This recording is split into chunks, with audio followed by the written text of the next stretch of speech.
Hi guys, and welcome back to my channel. So today I wanted to talk about my amniocentesis experience.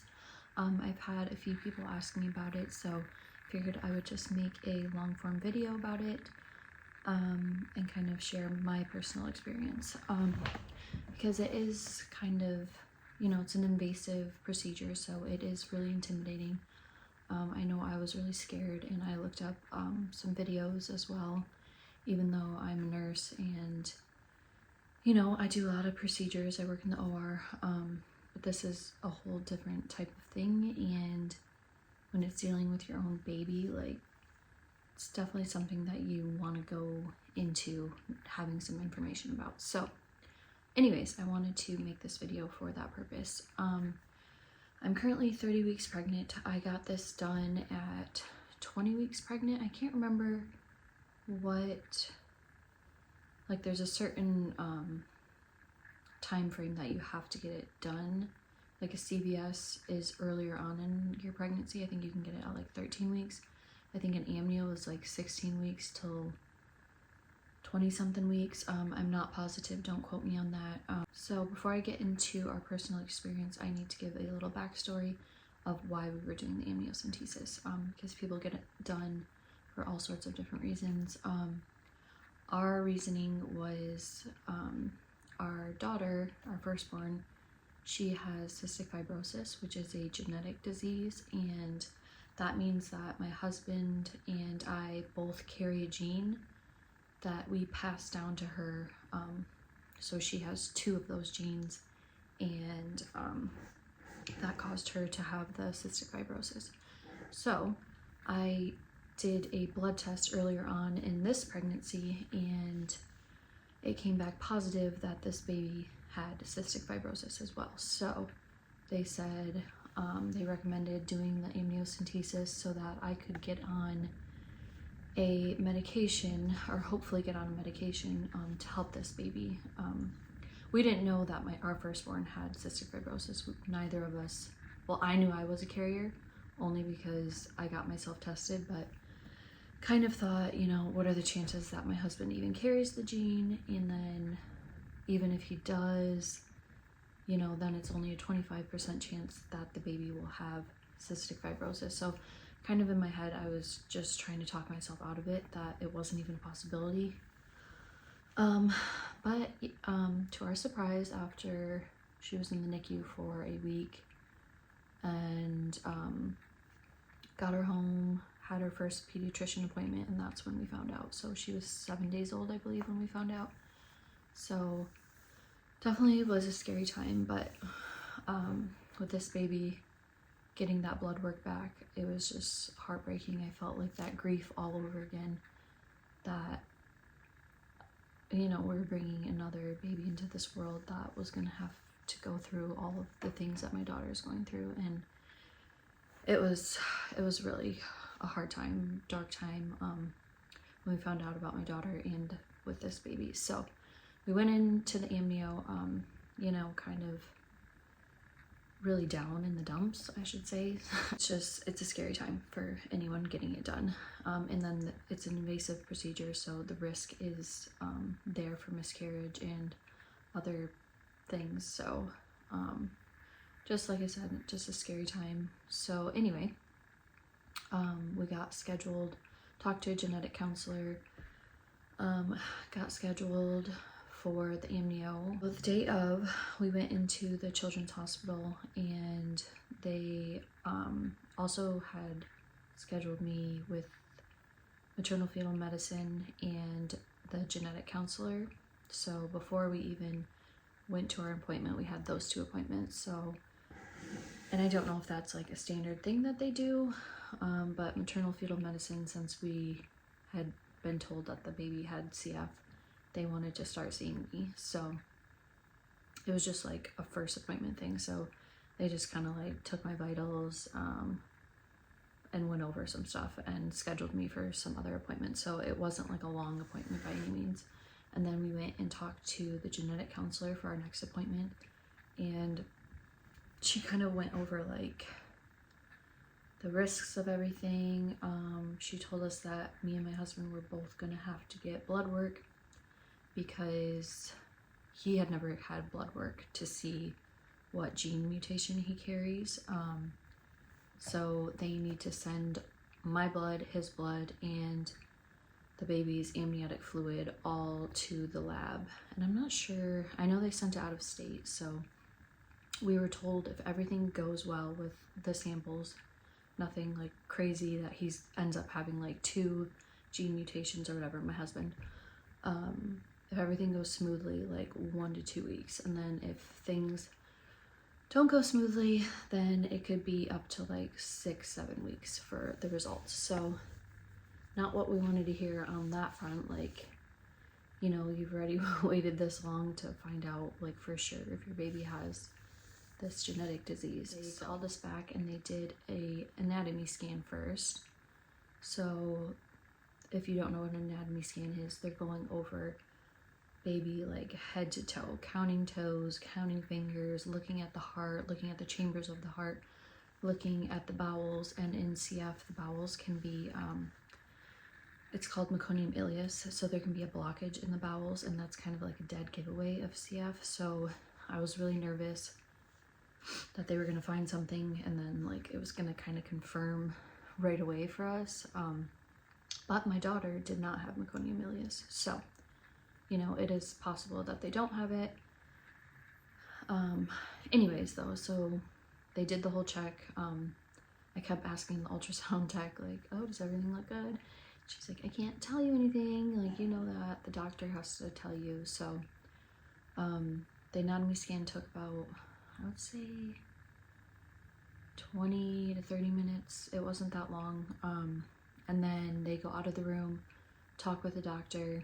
She comes back in with the doctor and went over the results with us.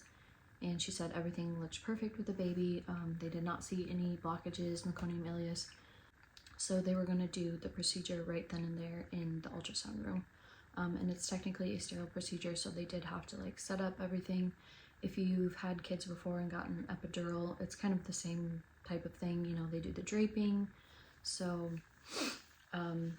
they drape, they scrub your belly, usually with just like betadine or Chloroprep, Duraprep. I'm not sure what was exactly in the kit. I think she may have used Duraprep. But anyways, so they do that, they drape you, they wear sterile gloves, and then they have to drape the actual ultrasound probe so that when they're holding it to your belly, nothing is getting any bacteria on it. So they do all that, and then they use a spinal needle. So if you don't know what a spinal needle is, it's about yay long. So yeah, it's very intimidating to look at, but the initial poke of the procedure is not what hurt at all. Oh, and they also asked me if I wanted to look on the screen so I could watch where baby was the whole time, or they would turn the screen away. I said I wanted to watch, so it's obviously your own preference. So yeah, so they did that, and she obviously told me when she was gonna poke me, and they find a good spot that the baby's like not near. My baby was of course jumping around, doing all the things, so it kind of took a minute to find a good spot, like where to go in it, and they want to make sure that they get a spot where they're going to be able to get enough fluid. So they end up taking about 20 cc's. So I'm trying to, I wish I would have brought like some supplies home from work so I could show you guys like what 20 cc's actually looks like. But it's 20 mLs, it's the same thing. Anyways, so they find a good spot with the ultrasound probe, and then they go in with the spinal needle. So she's holding the probe, going with the spinal needle. So you can see it on the screen going in through the ultrasound. And then she pretty much immediately starts sucking back the fluid once she knows she's in the correct spot and the baby is safe. So you can see the baby the whole time. So the initial poke is not what hurt. It's when you're going through like the muscle and all of that, and it just doesn't feel right. Like your muscles all cramp up in your stomach, and I honestly, like, I could barely watch because I was in so much pain. I don't want to scare anyone, because it wasn't like the most unbearable thing, but you're just really really, really, really uncomfortable. So it was like I just had to like hold my breath almost, which I probably shouldn't have done that either, but I couldn't like bear to move, and I was scared to move. So all in all, it probably took about 5 minutes to get all the, maybe even less, like it seemed probably longer to me. And then when she's pulling the needle back out, that also hurt, but then you felt like instant relief. It's just like, I cannot explain the feeling like of a needle going through your muscles when you're totally aware, and it's just all cramping up right there. And also you're just like, you know that's where your baby is, and it just doesn't feel right. Like everything in you is like saying this is not okay. So anyway, so then she pulled the needle back out. I think she did a countdown before she pulled it out too, because it felt like that full-on cramp again, and then relief. And then they tell you, I think, to completely rest. I mean, like, you don't have to do complete bed rest, but like I wasn't supposed to lift my toddler, and she's a big girl, for at least 2 days. And then they say to like just take it easy for like 2 to 4 days. She couldn't tell me an exact like time frame of when you're like in the safe zone, but any leaking of fluid, anything, even like the smallest little bit of, if you think you're leaking like that, you need to call someone immediately. Call your OB, call where you get this done at, because that's not okay. You should not be leaking any fluid whatsoever. So after that, they, like I said, they went over kind of like the discharge instructions of resting, and then they check baby one more time over ultrasound, check her heart rate, make sure that she's doing okay, she's not in distress. So she looked good, so we got to leave right away. And then the only thing that I felt, I took it easy for about a week, just because, like, no working out, stuff like that, just because I was like really, really scared. But I did start lifting my daughter, I think after day 2, because it's just too hard. Like, I couldn't not lift her. You know, she's always wanting me to hold her, so it was breaking my heart. I did take some precautions, like I would get down on the floor with her so I could hold her like that for those first couple days. And then I did still try not to like lift her and hold her for too long, because I did get very crampy I would say the first 2 days I was cramping pretty bad. Like if I was up on my feet too much. But when I would rest, it would start to feel better. So just take it easy. Obviously listen to your doctor, but also listen to your body. You know your body better than anyone. But to absolutely play it safe, like I said, I took it easy for a whole week. Like I was not risking anything.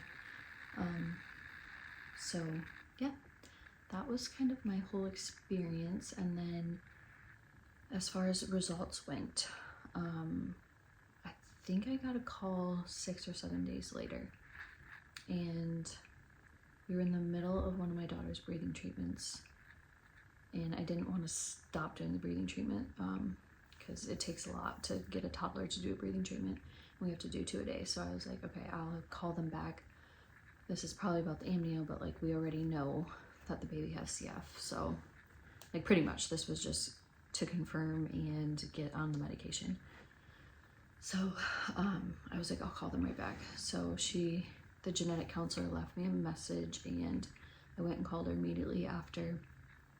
And she said, so the results are not what we expected. And like my heart stopped and like dropped into my stomach, and I'm like thinking a million things, like not what we thought in a bad way. Like I couldn't let myself go to like the baby doesn't have CF. I immediately started thinking all the bad things, because I feel like all we've gotten is bad news at this point.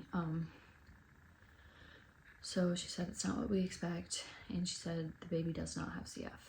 The baby is only a carrier, which is what my husband and I are. We're both carriers of the gene.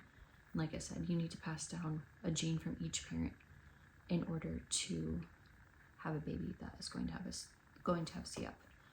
So that was like the best news that we could have ever gotten. I started bawling my eyes out.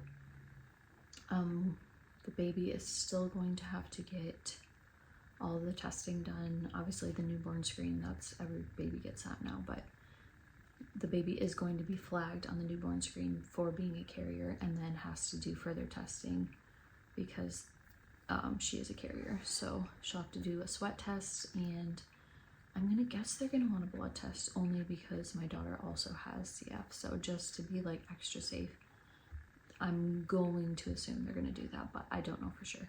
I know for sure she'll be getting the heel poke, and then, which is the newborn screen, and then the sweat test.